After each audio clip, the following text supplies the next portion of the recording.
Muito boa noite.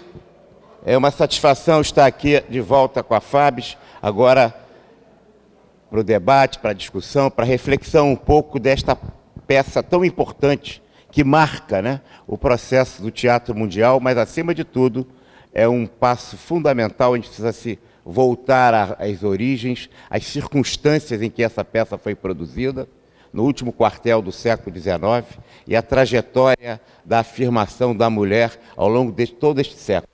A mulher não votava, a discriminação e a coragem em que, efetivamente, a vida imita a arte. E a arte imita a vida, no sentido da interpretação real dos fatos sociais que já aconteciam naquela época e que foram de forma tão bem captadas por Ibsen.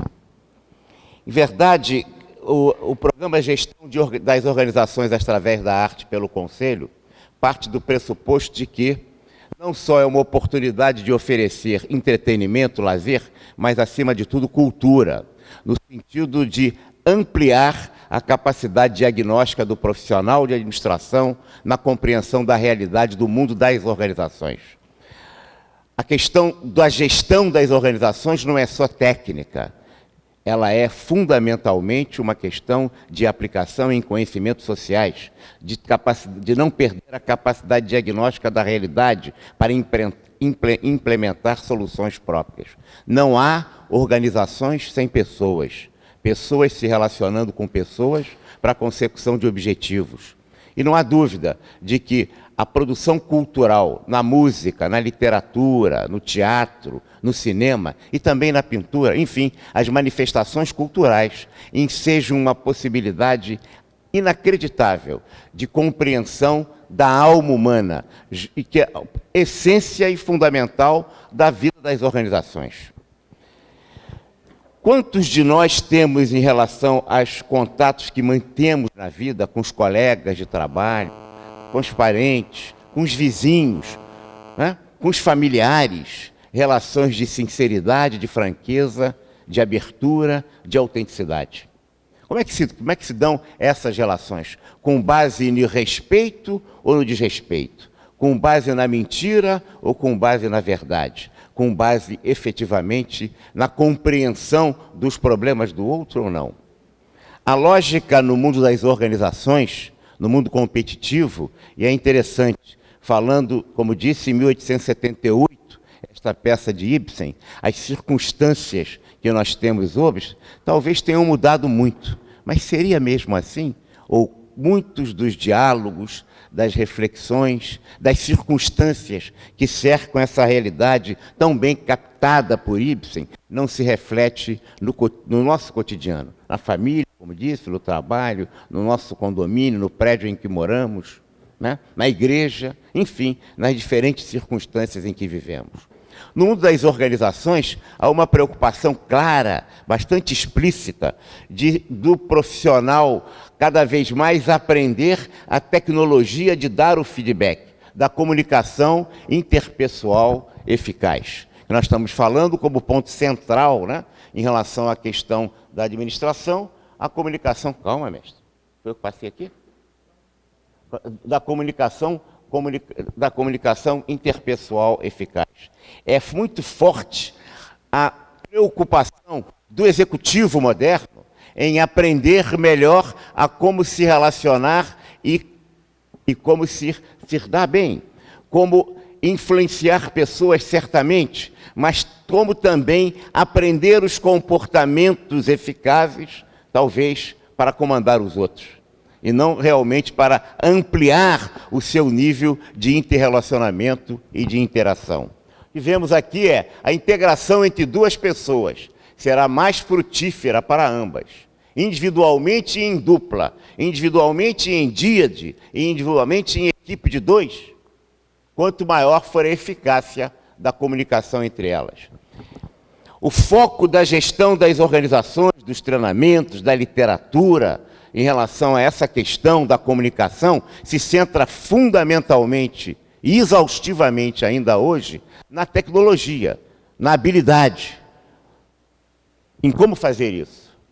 Esquece-se muitas vezes das circunstâncias subjacentes ao uso dessa tecnologia, que é a ética, que é a motivação, que é o conteúdo do que se diz.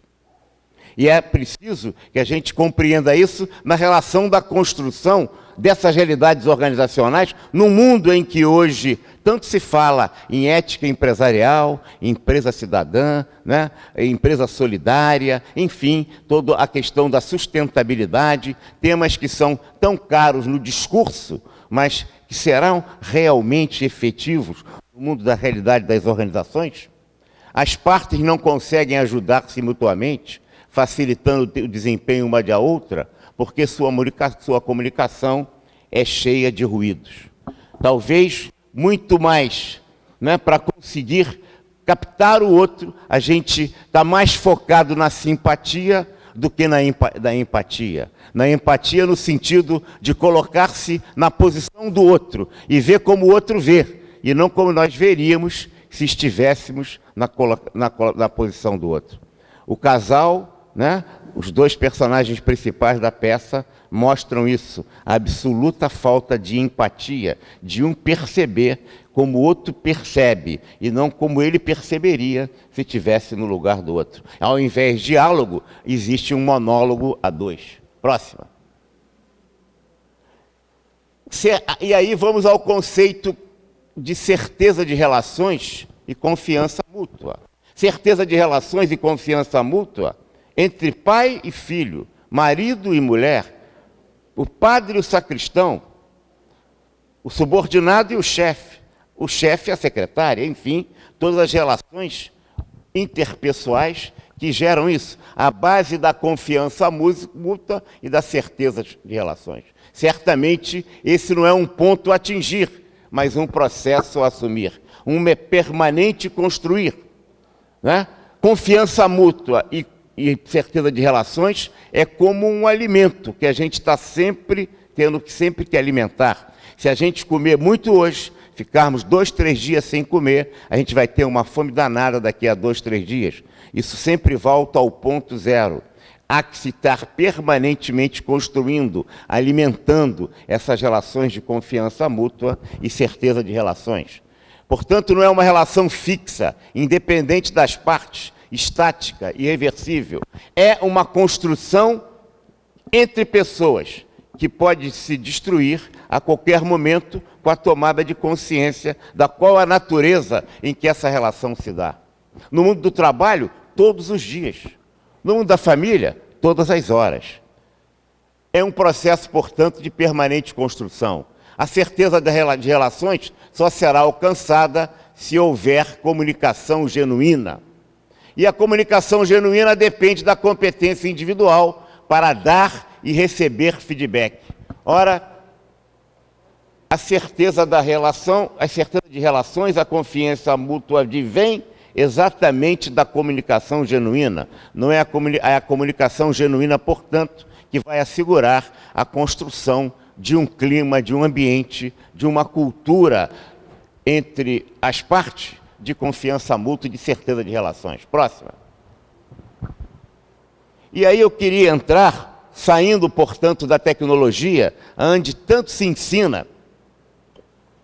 Se nós olharmos os livrinhos de autoajuda que pululam e infestam a cultura e a literatura vinculada a esta área no campo da administração, livrinho de autoajuda que aqui ou ali pode ter um valor e uma validade para uma frase, para uma ideia, para uma dica, mas que efetivamente não são ciência, não são de técnica e não são arte, certamente os livrinhos de autoajuda nesse campo são pródigos em nos dizer o que a gente deve fazer e o que não deve fazer. Faça assim, não faça assado. Listinhas de comportamentos adequados. E que a pessoa fazendo assim vai se dar bem.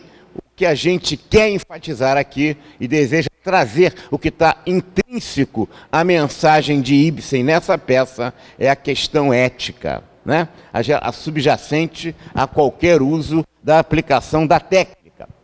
E aí nós estamos trazendo aqui 2 complexos éticos do relacionamento interpessoal: o conteúdo e a motivação. Não basta a sorte e a técnica boa para dizer e dar e receber feedback. É preciso também, e aqui, ó, qual é o conteúdo? É verdade? Qual é a motivação? É o amor, e o amor aqui é no sentido de respeito, não o amor piegas, no sentido caricato, mas o amor na sua melhor expressão, de respeito ao próximo, de compreender amor ao próximo, de compreensão ao outro, de efetivamente querer construir uma relação de crescimento e desenvolvimento. Eu falo a verdade porque o respeito, esta é uma relação efetivamente extremamente rígida, saudável, que deve ser estimulada e incentivada, mas certamente, já no tempo de Ibsen, era uma relação muito minoritária. E por que não pensarmos que ela é exatamente assim hoje? A natureza do homem é permanente e universal. As circunstâncias mudam, mas será que nós mudamos com essas circunstâncias necessariamente? Ou reiteradamente insistimos nos mesmos equívocos, nas mesmas práticas, nas mesmas consequências? Em verdade, eu falo a verdade porque eu respeito. E essa é uma construção saudável na relação de uma dupla, de uma díade, de uma equipe. A outra relação, verdade e desamor. Eu falo a verdade para dar uma cacarecada, né?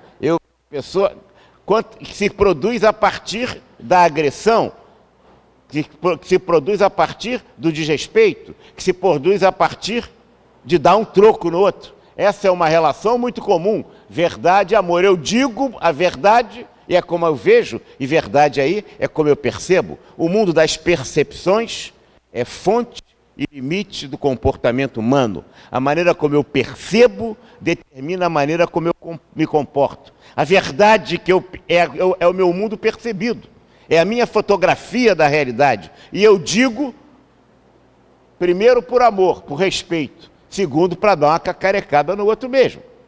Quantas vezes a gente não faz isso? E chega na hora que a gente perde a paciência com a pessoa e diz tudo, que é verdade.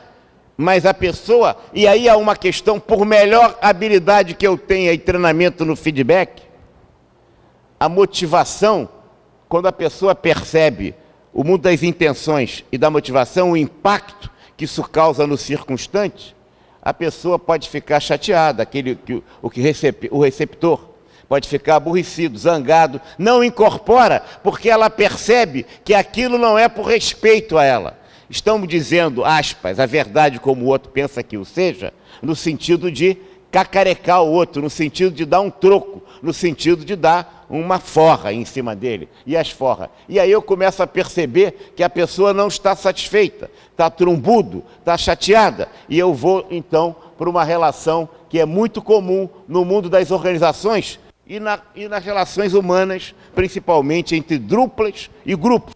E eu vou para, por amor ao indivíduo, eu digo, sabe aquilo que eu te disse? Não é bem assim não, e começa a adorar a pílula, e começa a diminuir, não fique zangado comigo não, e aí eu passo a ver, numa relação mais comum, no mundo dos relacionamentos humanos, vimos isso na peça, em que verdade e desamor gera mentira, amor gera verdade e desamor, e o processo se constrói em cima dessas relações principais. É como eu percebo, eu digo para machucar. Como eu minto, eu digo porque eu quero construir ou reconstruir um cristal que foi quebrado. E essas relações humanas de insinceridade, de ilegitimidade, de falta de autenticidade, é que acabam prevalecendo no mundo do trabalho, certamente, mas também no mundo da família, no mundo das relações humanas em geral. Até que a gente chega na guerra final, no Vietnã, na guerra do Afeganistão, da Síria, se você quiser. Eu apenas não digo mentira, não digo verdade, mas digo mentira por desrespeito. E aí é guerra total. Dou tudo, ainda digo mais, e ainda digo tudo que é verdade, e mais um pouquinho para definitivamente destruir. Agressivo. Essas são relações que marcam o conteúdo da mensagem com a motivação da mensagem, que dão substância ou não à tecnologia, que é a ênfase fundamental que as organizações fazem em capacitar os seus gerentes. Os gerentes cada vez mais se capacitam na técnica de como influenciar pessoas e fazer amigos, como dar e receber feedback, mas na técnica, para ter mais poder, como disse, para fazer a mudança do comportamento dos outros. Normalmente, não para mudar o seu próprio comportamento, quando a verdadeira mudança é a automudança. Essa motivação e esse conteúdo têm influência decisiva nessa técnica que pode estar de um lado ou do outro, do desrespeito ou do respeito. Próximo. A verdade por amor recria. Eis o binômio ético, psicológico ideal. Infelizmente, muito difícil de construção, mas que existe, evidentemente, nas relações humanas. O conteúdo das mensagens que trocam entre si é autêntico, íntegro e veraz. Não há eufemismo, duração de pílulas evasivas, tergiversões, meias mentiras. Eu digo o outro como eu percebo e o outro percebe a minha motivação, de uma motivação de respeito, de apreço pelo outro, e aí a possibilidade de encaixar, né, o feedback é muito maior. Até pode não ser tão bem tecnicamente feito, mas a motivação, a percepção da intenção do outro legitima aquilo que a gente está dizendo, a ponto da pessoa refletir efetivamente sobre aquilo que recebe. Não há eufemismo, portanto, né? Ainda que às vezes seja doloroso, o feedback é praticado como um hábito, né? Dizer a verdade, dizer como eu percebo, mesmo que e construir uma relação do outro também ao me dizer a verdade, a gente chegar ao mínimo denominador comum de convivência e de interação rígida, saudável, cordial, efetiva, de construção da dupla. O que motiva o feedback é a consciência de que o outro é credor do feedback, que dá-lo é um ato de respeito para quem o recebe. Dar o feedback ao outro, dizer como eu estou percebendo um fato que envolve a nós dois, é um ato de respeito ao outro. E por isso, porque eu respeito, eu devo fazê-lo em respeito a ele próprio. E assim, receber também esse feedback como troca. Próxima. A mentira por amor é bondade vazia. Muito praticado no mundo, né? Na nossa cultura do país dos coitadinhos, né? O brasileiro, então, nós temos um traço cultural, né? Coitadinho, né? A gente tem toda essa cultura, essa construção, um pouco de estereótipo disso, um pouco de preconceito, mas um pouco de senso comum, que as pessoas normalmente acham isso. Ocorre quando uma das partes percebe a outra como dependente, como frágil, como incapaz de enfrentar a realidade. Se eu acho que o outro não tem capacidade de encaixar, de absorver o feedback, eu tendo a dourar a pílula. As partes, portanto, não dizem realmente o que pensam, nem revelam o que sentem. Recorrem a meias-verdades, e meias-verdade é sempre muito próximo de meias-mentiras. Recorrem às dourações de pílula, recorrem aos contornos, às evasivas, às fachadas, às dissimulações. A omissão, então, é muito usada. Não mentiu por nada haver dito. A omissão, que é uma forma de mentira, quer dizer, eu omito.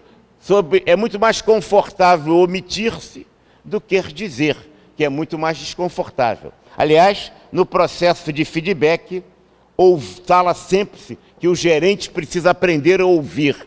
Eu costumo dizer que ele realmente precisa aprender a ouvir, mas mais ainda, ele precisa aprender a dizer. Se a gente não diz no sentido de construir, de aumentar o processo de interação, de respeito ao próximo, não basta ouvir, porque a gente, ao dizer, a gente pode destruir mais do que apenas ouvindo. Próxima. A mentira por amor é bondade vazia, como eu disse, de coisas assim que acontecem todo dia. Já que você disse, né, eu também acho. Né? Não acontece muito isso? Eu não ia dizer não, mas como você disse, eu também acho. Ou, ora, você está exagerando, pô. Não é tudo assim, não. Ou, é melhor que o outro mesmo descubra, eu digo, pois não suportaria o feedback. Eu não vou dizer nada, deixa ele descobrir sozinho, ele vai ver o que é a vida. Se fosse comigo, eu preferiria que me dissesse, mas ela, não, ele não tem estrutura para isso. Fosse comigo, eu sou forte, ele é fraco. Né? Ou se não, amigo que é amigo não julga o outro. É isso? E assim eu nada digo. No fundo, eu estou fazendo isso para me autopreservar. e por desrespeito ao outro, não dizendo a ele o que eu acho, né? Um não contribui para o outro na sua construção como pessoa, né? Errar é humano, né? Errar é humano, né? Perdoar é divino, não é isso? Então a gente admite o erro do outro e a gente perdoa. Aí volta mentira, amor, verdade, desamor. Próximo. A verdade por desamor infecta. A motivação é desamor, é magoar, é dominar, é humilhar, é dar o troco, como disse. Crescente recalque de um em relação ao outro, seguido de defensividade cada vez maior e da argumentação contrária na bosse. Você parece que só vê os meus erros, né? Não tem isso na discussão? Só fala coisa ruim de mim. Puxa, como são maravilhosas as pessoas que nós não conhecemos. Só porque você me conhece bem, você só vê meus erros. E diz assim, e por que não diz nada sobre os meus acertos? A todo momento, esse quadro se realiza, não se constrói a certeza de relações, mas se intensifica a rejeição recíproca. A peça é um filme que perpassa a todo momento essa realidade. Próximo. A verdade por desamor infecta. O equívoco essencial de um é julgar-se coberto de razão, já que recorre à verdade. Já que o meu conteúdo é verdade, eu tenho sempre razão, e não importa que a maneira como eu estou dizendo, e a motivação pelo que eu digo, pode não fazer o outro aceitar nada do que eu digo, porque ele percebe pela motivação a desconstrução que eu quero realizar. Alimenta muitos relacionamentos doentios, cujas partes se alimentam da agressão recíproca. Não se manifesta sempre por grosserias, né? A gente pensa que o verdade desamor, né, é sempre por grosseria, mas tem pessoas que têm uma capacidade, né? Eu me lembro no colégio primário, colégio ginasial, costumavam botar uma pimenta dentro de uma bomba de chocolate, de um bombom de chocolate para a gente comer. Quando a gente comia aquele chocolate pensando que aquilo era um brinde, a gente mordia, estava lá uma pimenta danada da malagueta fazendo um mal danado. Quer dizer, por quê? Porque a acidez costuma estar no fundo, né? A causticidade pode estar na alma, escondida num sorriso, né?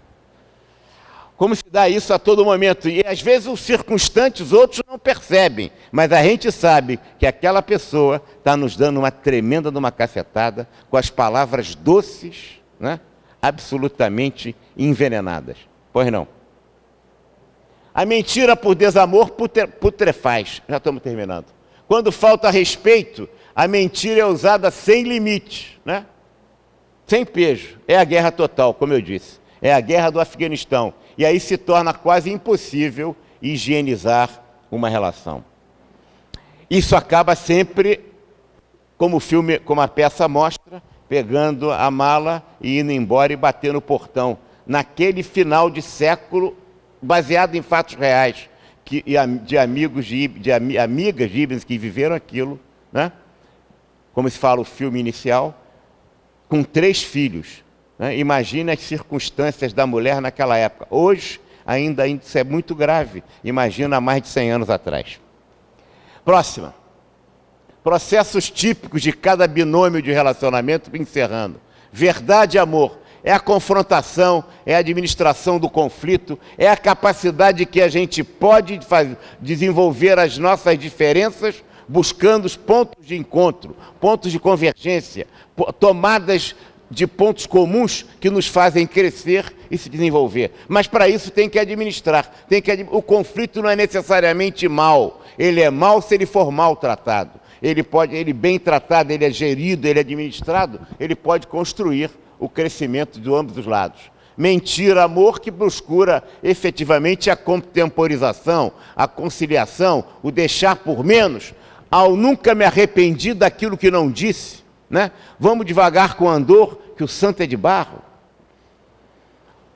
Dividir as diferenças, divide a criança em 2, como dizia o famoso episódio bíblico de Salomão, bota a criança para uma mãe e a outra criança para o outro, e ninguém fica com a criança, fica só com metade da criança. Verdade, desamor e mentira, desamor, é agressão, é conflito aberto, é guerra sem quartel, como já falamos. Próximo.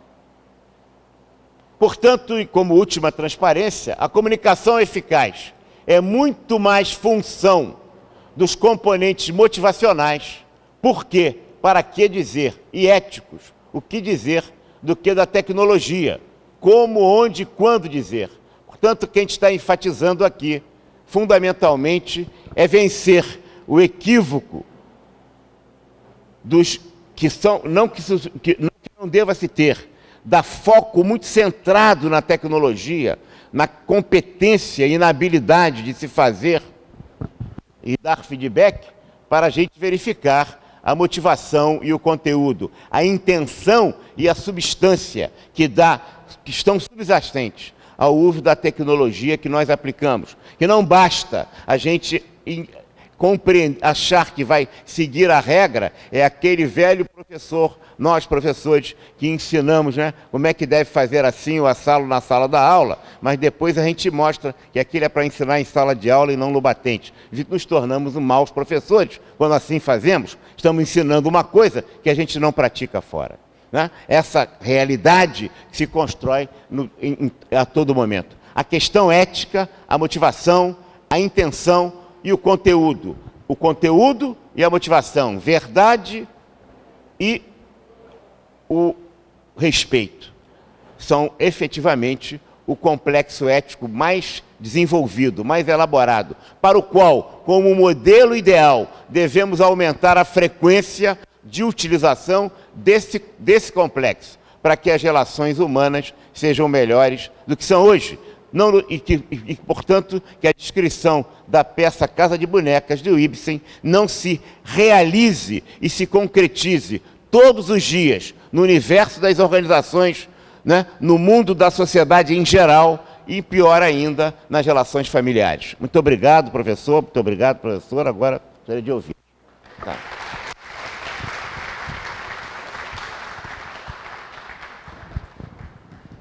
Boa noite.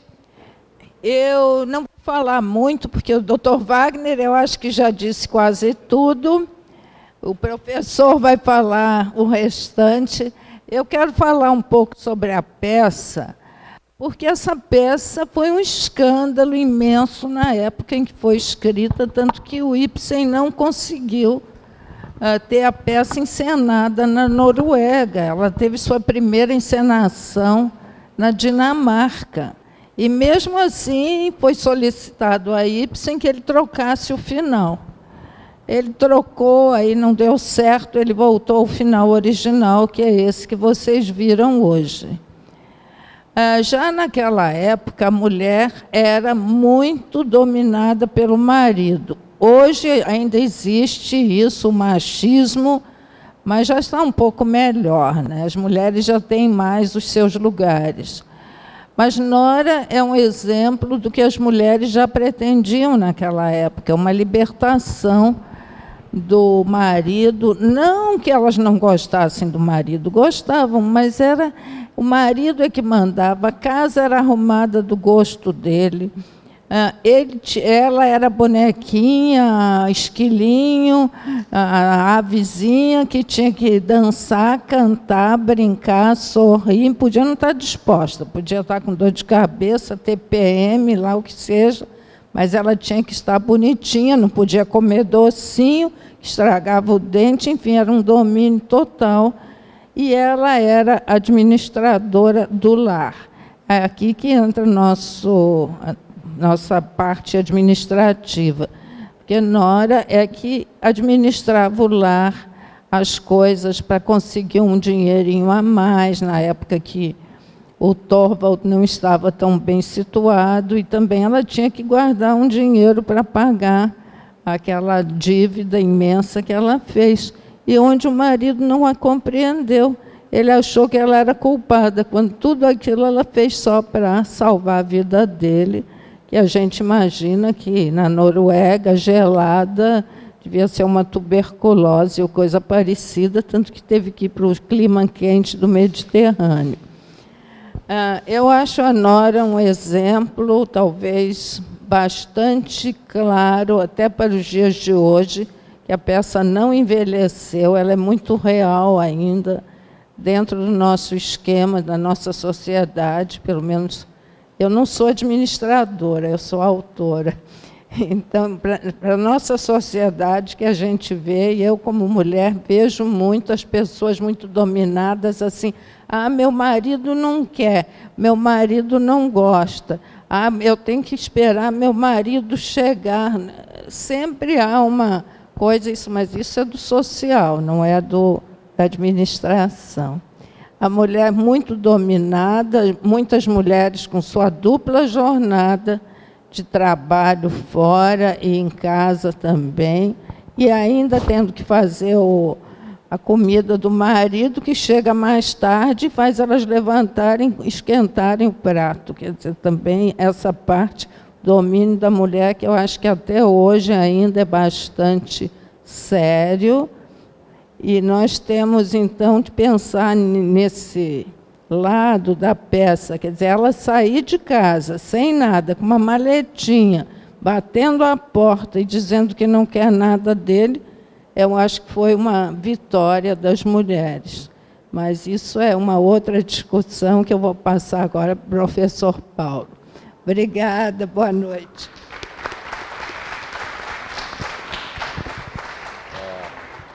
Caramba, que reflexão é essa aí, né?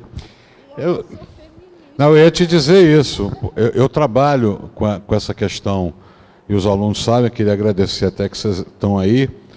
Eu trabalho com um projeto de violência contra a mulher, e com a questão da construção da história pela mulher, a mulher negra e pobre, né? Na verdade, o que me chamou a atenção? Essa peça fala dos papéis sociais, das expectativas e de como as relações se estabelecem. A dona dessa casa, onde a gente está aqui sentado agora, né? Ela era uma pessoa própria que ocupava um papel próprio de uma mulher branca, Europa, naquele século. E as relações de dominação, elas continuam, e o fator econômico foi o ponto central de toda essa problemática aqui. Então, o que a gente tem visto dentro dessa casa, que é uma casa histórica, pela porta que abriu para o negro, para o pobre nesse país, e sobretudo para a mulher, como eu vivo falando, eu acho que a reflexão que eu levo e que a gente leva aqui do que ouviu, é que a sociedade tem expectativas em relação a nós, e é preciso que a gente tenha capacidade de refletir sobre esses papéis, como eles foram criados e como eles são solidificados. Então, o curso superior, sobretudo, toda a educação e o superior, não pode se limitar a passar conteúdo. A construção da cidadania e da reflexão, eu tenho aqui os alunos e as alunas, a gente tem que pensar um pouco no que é um papel nosso, do que é um papel que eu devo fazer, porque a sociedade quer. A vergonha do cara era com o que ia acontecer com ele a partir da descoberta, né? E quantos de nós ainda não estamos vivendo essa história de Ibsen, nas nossas comunidades, na forma como lidamos com a formação acadêmica, nas relações que estabelecemos no trabalho. Então, eu queria agradecer a oportunidade de estar aqui refletindo. Falar o seguinte, tem muita gente ainda como essa moça aqui do Ibsen, né? Talvez não dependa do marido, porque cada vez mais o conceito de família vem se alterando. Agora, a mulher, como disse a senhora, ainda ganha menos, tem menos inserção social, a representação política é muito limitada. Então, acho que se a gente estuda, analisa, reflete, a gente tem possibilidade de estar em conjunto pensando tudo isso. E eu matei a curiosidade que eu queria ver a lareira, e tem uma carta mesmo aqui, está escrita mesmo a carta do cara que ia denunciar. Então, foi ótimo ver aqui nesse cenário. Valeu, muito obrigado aí, um abraço aí.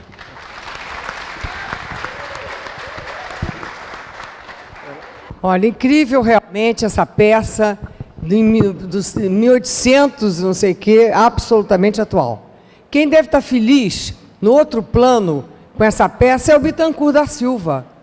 Porque o Bittencourt da Silva, em 1881, ele criou o curso noturno feminino. Mulher nenhuma saía para estudar, muito menos à noite. Ele teve a coragem de criar, em 1881, o primeiro curso noturno feminino no Brasil. Mulher e homem negro aqui. Ele estava em pleno período de abolicionismo, quando ele recebeu e trouxe para ser professor do liceu um negro que tinha sido rejeitado na Academia de Artes, porque era negro. ele não só enfrentou a sociedade, como ele trouxe esse homem para dar aula no liceu, e esse homem se projetou mundialmente. Estevão Silva, nós temos quadro dele aqui dentro. Então, eu fiquei muito feliz, eu já conhecia essa peça, já tinha visto, não me lembrava bem, mas eu acho que tem tudo a ver com a gente aqui, não é? Quer dizer, o Bittencourt da Silva, que não era educador, que era um arquiteto, com 25 anos, ele criou uma instituição para acolher todo mundo, independente de cor, raça, credo, que fosse, e ainda fez mais, ainda criou o curso noturno feminino. Criou uma maior celeuma na época, que ele teve que fazer uma sala, porque o liceu funcionava ali na Avenida Rio Branco, onde é hoje a Caixa Econômica Federal. E ali ele teve que fazer uma sala grande para os pais, os maridos, irem lá esperar as mulheres, porque as mulheres não podiam sair sozinhas de noite. Então ele abriu esse espaço, e eu me lembro uma vez que nós tivemos com o Lupe, esse que foi ministro do Trabalho, e ele lembrava muito bem porque o pai fazia ele ir buscar a mãe de noite, que a mãe foi alfabetizada no liceu. E ele contou isso para nós. Então, realmente, essa peça tem tudo a ver com a nossa história. Estou muito feliz, de parabéns, e queria pedir uma salva de palmas, sobretudo para o nosso Gerson, que é graças a ele que isso tudo aconteceu, porque ele é que batalha, ele que fez essa parceria maravilhosa com o CRA, foi ele que foi nas salas de aula avisar todo mundo, amanhã ele deve voltar lá batendo em quem não veio, né, Gerson? E ele é que faz esse trabalho todo de esforço, porque ele está convencido, e nós também. Ontem eu ouvi no rádio um empreendedor dizer: o mercado de trabalho hoje não quer mais o aluno que sai de uma faculdade bonitinho, com nota 10, com tudo bonitinho. Não, ele quer um cara que vá ao teatro, que conheça um pouco de música, que ele sabe o que está acontecendo no país e no mundo, ele está por dentro das coisas. Entendeu? Ele não pode ficar só em sala de aula com o diploma na mão. O mercado de trabalho não aceita mais esse tipo de gente. Então, vocês que estão aqui, estão de parabéns, vocês já têm certeza que vocês adoraram essa peça, e os homens tomem cuidado, porque as mulheres, olha como já estão, hein? Naquela época já estava assim, imagina agora. Obrigada, gente.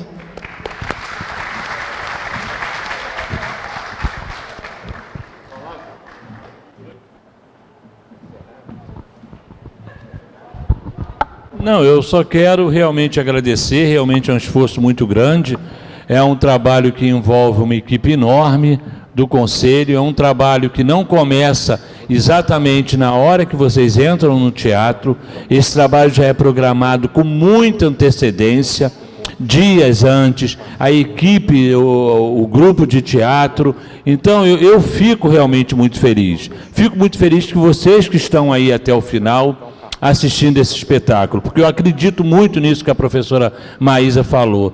E os que não participam, lamento, cada um, eu vou usar muito a palavra do meu genro, cada um cuida do seu lado, do seu pedaço, né? Cada um com seus problemas. Então, parabéns para vocês que ficaram, eu tenho certeza que isso vai agregar muito na vida profissional. E quem não veio, dane-se, paciência. Obrigado. Acabou.